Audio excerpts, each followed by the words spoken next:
Indian আবার হুমকি দিতে আছে কিরকম, যে তোমরা সব কিছু বয়কট করতে আছো, ঠিক আছে, তোমরা ইন্ডিয়ান চিকিৎসা হসপিটাল এগুলো কেন বয়কট করো না ভাইয়া। আবারও বলতেছি, এটা শেখ হাসিনার বাংলাদেশ না, শেখ হাসিনা এতদিন হসপিটাল ভালো করে করতে দেয় না, ভালো ডাক্তার রাখে না, ভালো চিকিৎসা ব্যবস্থা করে নাই।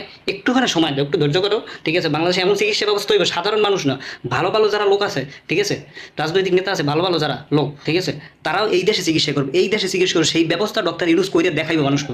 ওয়েট করো। ইলিশ বন্ধ করে দিস না, ইলিশ ইলিশ কপালে জুটবে না, ইলিশে শেষ, তোমাকে পেঁয়াজ আর তোমাকে চিনি, ঠিক আছে, তোমরা পোল্ডা বাইন্দে কেতে লইয়ে বইয়ে থাও, ঠিক আছে। কারে বয় দাও, কারে? চীনের সাথে ব্যবসা করবো, চীনের সাথে বাংলাদেশ, ইন্ডিয়া মিন্ডিয়া গোয়া মারার টাইম নেই, ঠিক আছে। মনে করো দেশে এমন চিকিৎসা ব্যবস্থা করবো, এই দেশের মানুষের কোনো দেশে যাওয়া লাগবে না, এমন সিস্টেম হইবে এই দেশে। খালি ওয়েট করো, সময়ের দরকার আছে, যেখানে করতে হলে সময় লাগতে হবে। তোমরা পেঁয়াজ চিনি লইয়া বইয়ে থাও পোল্ডা বাইন্দে, যদি পারো পিছন দিয়ে কিছু লুকাইয়ে রাখো, ঠিক আছে। ওই হুমকি চিকিৎসা মিক্সের হুমকি দিও না, ঠিক আছে। এতদিন ছিল শেখ হাসিনা তার মতো করে এমনভাবে ব্যবস্থা করছে যাতে মানুষ ইন্ডিয়া যায়, এখন আর ওই ব্যবস্থা করবে না। ওয়েট, ধৈর্য ধরো, সব কিছু সম্ভব, খালি সময় এক এক বছরের ভিতরেই শুনতে পাবান যে দেশের কি অবস্থা।